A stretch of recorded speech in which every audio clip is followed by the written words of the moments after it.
committee here, subcommittee.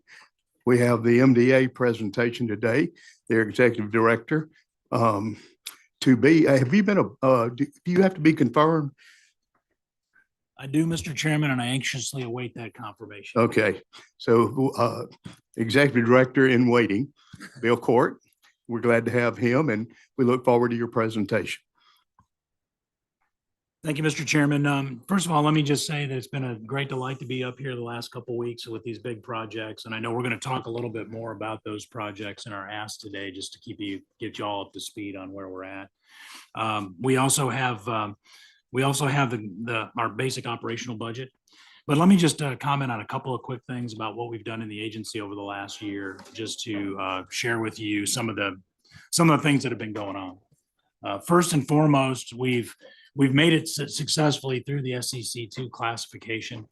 And I think what we've discovered from going through that process, number one, it was an incredibly valuable change in our personnel system. I think what it's been able to do is allow us to deal with equity issues we've had across the agency, particularly with some of our more longer term employees that kind of got stuck in these pay caps where they just couldn't move into market rates. So we were able to get them reclassified, deal with some of the equity issues. We dramatically streamlined and kind of cut back on the number of employees we have. So for example, in our recruitment and project team, we had about a dozen people when I showed up there about 3 years ago. That's down to 8 now. Our turnover is almost 0. But we were able to get most of those employees to be more mid-career, a little bit more experienced, and paid at market rates, so that we're not losing them to the private sector and the local EDO. So I would just simply say that, as we go through these budget talks, understand that we've already done a lot of reform inside the agency around personnel that is going to be a better fit and right size the agency, I think, and position it well to go forward. And I think our success is already starting to show in some of those results. The second thing I will tell you is that as we look to the agency in the future, I've only been in the executive director role kind of on the interim basis since December 14th. And we've had a lot going on, as you all know, in those couple of months. But one of the things we really need to do is we need to do some significant agency modernization in our back office, our information technology infrastructure. We're still doing a lot of things in paperwork. And we're going to need to be able to go through a transformation to bring the agency into the 22nd century, because we're still operating like we did in 1990 in a lot of these ways. And so for next year, what I intend to do when we speak with you is to talk to you about what those reforms might look like, because they're going to require some one-time investments, I think, in information technology and automation to get us out of the paper and pen routine and get us into the modern era.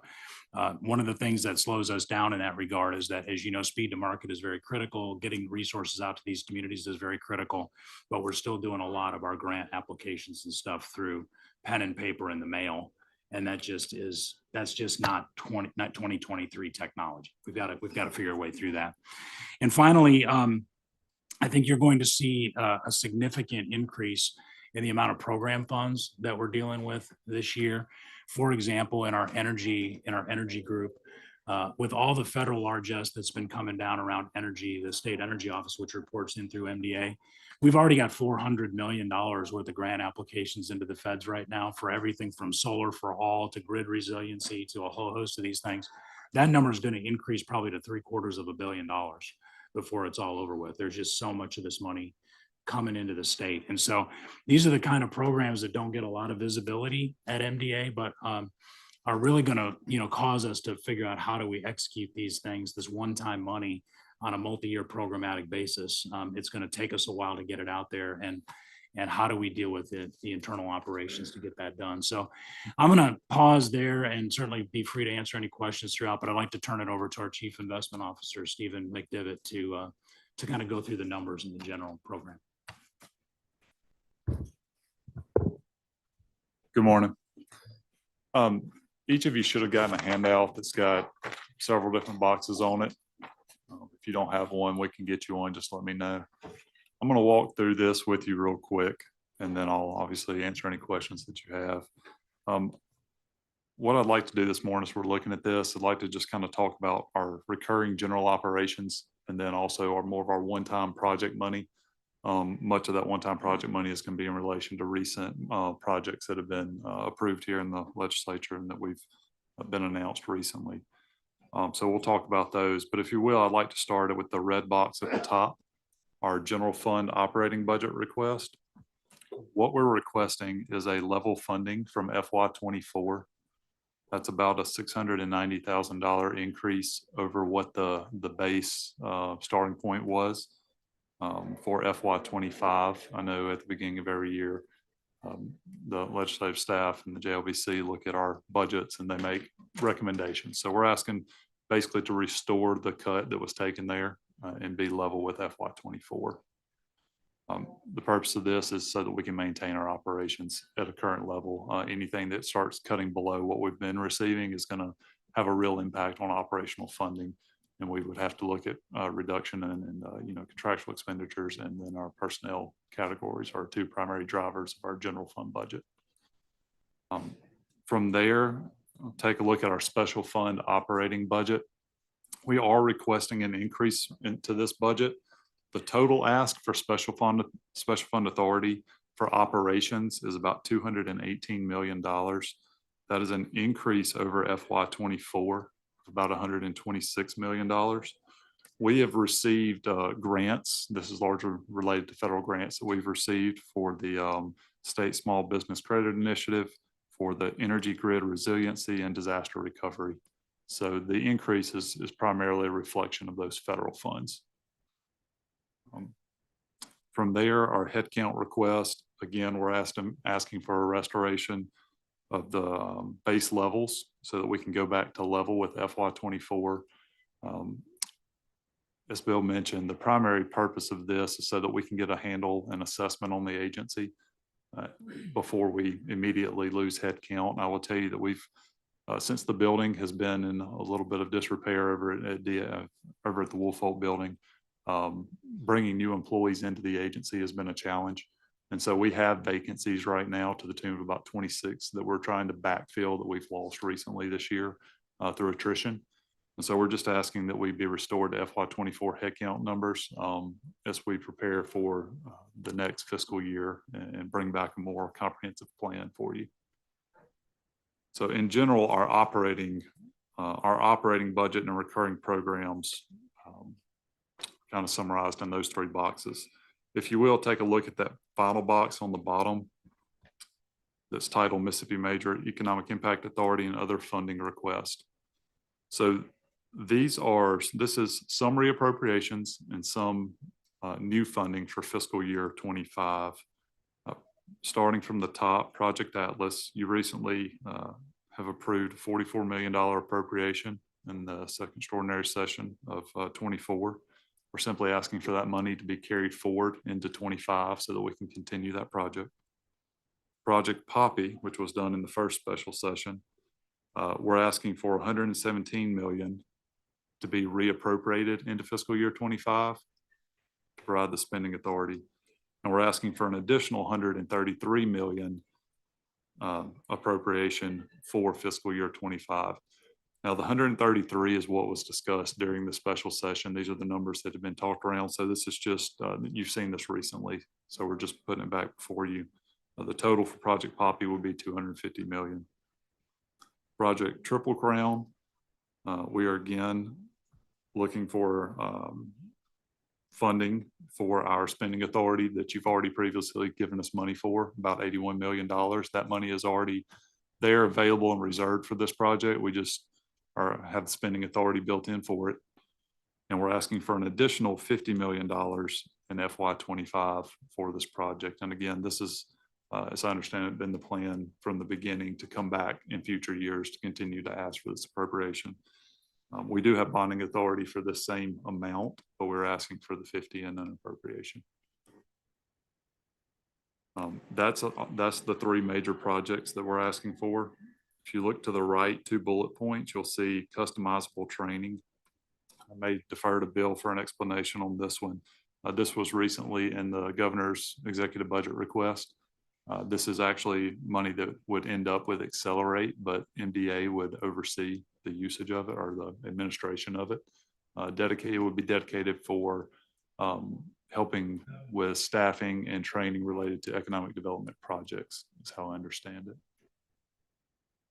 And the second bullet point, the America 250 Commission. This is a commission that has been established that is to put together in each state to help with the celebration of the 250th anniversary of the United States. We're asking for an appropriation of $5 million that will be spent over the course of 2 years. The 250th anniversary will be in 2026. And so this will help plan for it and in advance. Before I flip over to our incentives page, I just want to stop and see if there's any questions specifically about these items.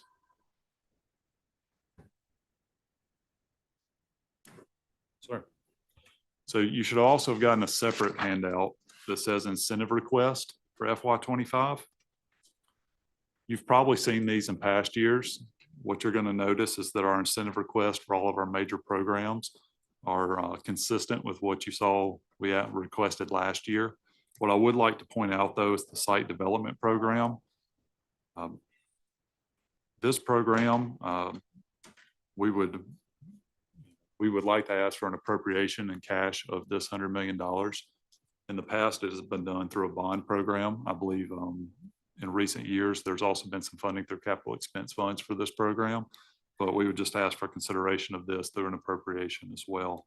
Outside of that, the programs are consistent with prior years. We have some specific examples of success stories that are in that far right-hand column related to each program from the past year. I'll let you look at that and let us know if you have any questions.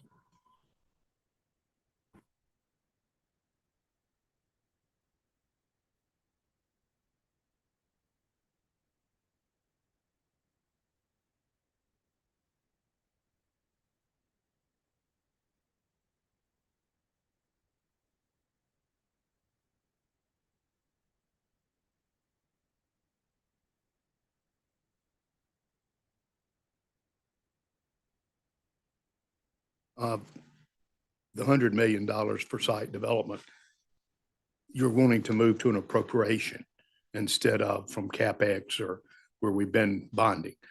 Why do you want to do that? The MDA doesn't have a particular position on this. We just wanted to make sure we introduced in the record the governor's desire to appropriate as many of these dollars as possible rather than issuing debt. And so we know there'll probably be a compromise and a bargain between y'all to figure out what the appropriate use or source of those funds would be. But we just wanted to make sure we were on the record with appropriations for this $100 million.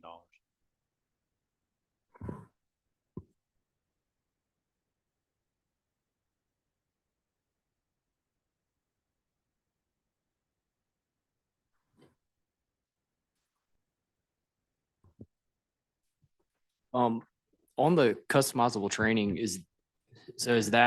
that's just special fund authority that was granted, or is that additional capital expense for that? That's additional capital expense. Okay. And then the American Commission, that's additional capital expense That's correct. as well. Okay. The funding sources, we would defer to you, but that's just the request of the amount. Okay. I think that's it for right now. Okay, go ahead. Sorry, that's the extent of what we have prepared for the discussion this morning, but happy to answer any questions that you may have. Okay. You mentioned that you want 20 additional pins. Is that correct? That would be just to restore where we are in fiscal year 24. Okay, so you're not asking for additional pins Sorry. that you've not been approved previously. That's correct. It would be 183, which is where we are right now Okay. in FY24. Okay. Committee members, other questions? I'm going to get off track in just a moment.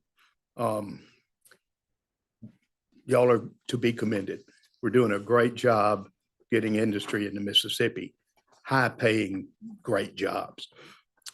But what that's going to do, as you know, is those employees are going to have to come from the $15 an hour sector. Do y'all have a plan, or is it someone else's purview to how do we come up with employees for that sector when our employment is so low? Was it 53.9% availability of employees? So tell me where we are there. It's a very good question. It's a question we get asked a lot, Mr. Chairman, and I would simply say that the governor's approach to this is we want to see wages increase in the state. And so we're certainly not apologizing for having that success and getting that to happen. But it does create a couple of consequences, as you've pointed out. One is that folks that have good jobs today working for good Mississippi employers, but may not make as much and can transfer those skills or upskill and move into these jobs, are going to create vacancies in the jobs of the existing industries. And we recognize that's an issue. Most importantly, I think Accelerate Mississippi recognizes that's an issue. The community college systems have recognized that's an issue and are working on strategies in the State Workforce Investment Board arena to try to account for how do we get people moving through the income brackets in Mississippi, and how do we deal with training and upskilling, and how do we work with MDES to make sure that when we know there's going to be a gap in those skills in the market, that we can go reach into the database and find that talent, make sure they got the right skills, and put them in to the jobs that, the more entry level jobs or mid-level jobs. MDA, as you probably know, was stripped of its workforce development responsibilities 2 years ago by the legislature when Accelerate Mississippi was stood up. And a year ago, all of our funding was stripped. So while I would love to take responsibility for the workforce issues of the state, y'all made it very clear that's not our job anymore. So what I want to do is be forward facing and make sure we're transparent, and we'll make sure we're communicating with the folks in the workforce development fields to let them know early and often when we think there's going to be a new company coming, so that they can start to get engaged and work with the community leadership and the educational institutions to make sure those companies that are going to be impacted by maybe some migrating employees will begin to fill the pipeline behind. And I think that's actually working pretty well. I think we've seen that in the case of Aluminum Dynamics when we did that project, because we knew that was going to be a giant sucking sound on really some of the top talent in the Golden Triangle region. And the universities, Mississippi Community College, Accelerate Mississippi, have all deployed in there to get that backfill working. I will say this: it's going to require the legislature to take a really hard look at how we resource those programs, because one of the things, as you may recall, when we did Aluminum Dynamics, is we didn't fund through the MMEIA that backfill. It didn't come through this. It didn't come through that. We didn't put any training dollars, in fact, in Aluminum Dynamics. And what we did was we knew that was going to be a lagging effect, and that the workforce folks are going to probably come back to you and say, hey, we've got this gap now that we need to fill. So I think it's going to be incumbent on you all to really watch where these hot spots are in the state and make sure that those academic institutions and training programs are adequately funded to deal with this. Because right now we don't have a direct way of addressing the financial shortfalls that may cause as well. Does that make sense? Sure. Thank you, Mr. Chairman, and thank y'all for the work you've done. And along that line, since y'all were into the workforce, when these companies partner with the community college, who pays for that training? Does the company pay, or does the individual pay going to that community college? Yeah, well, yes, I'd be glad to give you my best shot at it, although I'm not the world expert in how all that works. But there are existing, if we know the employees are attached to a particular company that need the training, there are several pots of money, including Mississippi Works funds, which come basically from the set aside from the unemployment tax, which the employers pay. So those are usually generally granted pretty liberally for companies that need that kind of training to fill gaps. There's the federal WIOA dollars that come through that also have certain program. And then there's the existing programs you all fund through the ordinary course of business for various expertise. So whether it's healthcare or, manufacturing or welders or whatever. So multiple pots of money, plus the individual students often, if they're not affiliated with the company yet and are just trying to get into the market, then use the traditional pathways of funding and financial aid and that sort of thing to get in. So if we're depending more and more on community colleges to do the plumbing, electrical, those kind of manufacturing type jobs, would it behoove the state to let community colleges, if a kid wants to go to community college, it's yours, let the state pay for that? Are we getting more, would that be more beneficial to us? To say this, we have community colleges that if you're a Mississippi resident, it's free, just like your public education.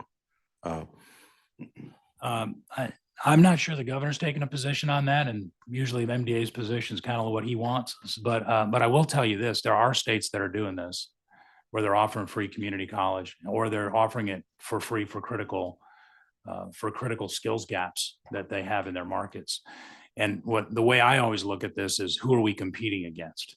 What gives us a competitive advantage, and what gives our workers a competitive advantage in Mississippi? So, I think anytime we're going to be investing in human capital, just like we're investing in sites, I think those two things to me are Hand in they're hand. hand in hand. And so, and I think the governor would also agree that our best investment is in our people, whether that's free community college or whether it's in critical skills areas, or how y'all decide to break that out, I think is certainly a matter of important debate. But I do think that we definitely see we are up against states in competition that have much more evolved and well-resourced workforce development programs. Not that ours aren't, but there are some out there that are on the Cadillac plan, and companies notice that when they see it, because it's a subsidy of their business. And so they see it as a direct benefit to the business. Thank you so much. Welcome. Committee members, anyone else? Yeah, Corbin. Out of the funds for, I guess, Atlas, Poppy, and Triple Count, I know y'all had some administrative expenses for those. Are you using those for, I guess, salaried employees or office expenses, or how is that factored in to y'all's budget request for general funds, or is it? Right. So there's two things I want to make clear. Typically, the MMEIA authorizes a cap on, if we bond issue, at a cap of like 1.25% of the funds to be used for administration. So I want to be clear that the money that we've actually put as line items in those programs is different from that. Okay. We really envision those dollars for those programs as what I call surge support, which is going to be largely done to deal with a whole of government approach to expediting these projects. It could come in the form of grants, say, to the DEQ to help with environmental permitting through expedited environmental permitting. It could come in the form of contracts at MDA for accounting and all that. It could come in the form of time limited positions that we request that would be time limited for a couple of years for the project, but wouldn't necessarily hit our our kind of our base employment. So at the present time, we don't have a very good handle on exactly the scope, because these projects are still evolving pretty quickly where we've asked for these funds. But we do know that we intend to spread those out over probably about the first 5 years of the program. So it winds up being about $1 million a year that to divide up amongst all those agencies doing that work. Yeah. I just didn't know if you needed to staff up for, just as the projects start, have a staff devoted directly to any of those projects. If we do, it would be time limited. We'd seek that authority from the state personnel board. But I will tell you, it's our general philosophy not to add headcount, not to add PERS enabled employees. That's, I think we one of the things we really need to think about in the state is how we can do quicker procurement reform, because in projects of speed like this, if we have to go out and issue a contract over $50,000 or $100,000, we've got to go through the state procurement process, which can sometimes take 6 to 12 months. And if there's protests, even longer than that. That's too long for us to be able to, to go through ordinary channels. So in the MMEI packages, we've gotten some relief from the state procurement rules in order to be able to do that. But I think on a more permanent basis, even for smaller projects that don't rise to the level of MMEIA, where we need to come in and provide this kind of speed to market support, we really have handcuffs on us on how we do that. So that's probably more than you wanted in an answer, but it's while I got your ears, that's what we're looking for. I was going to ask on the incentive request. I know that y'all have received funds over the years for those incentives. So if you could, I guess, give the committee later the amount that y'all have in cash available for those incentives and how much is requested or obligated out of that. Yes, we have those and we'd be delighted to provide those reconciliations to you. There's some that are still, we've got certain bond, it's kind of a mix of bond and appropriations, and those balances are kind of tricky, but we have that reconciliation and we'll email it over to you.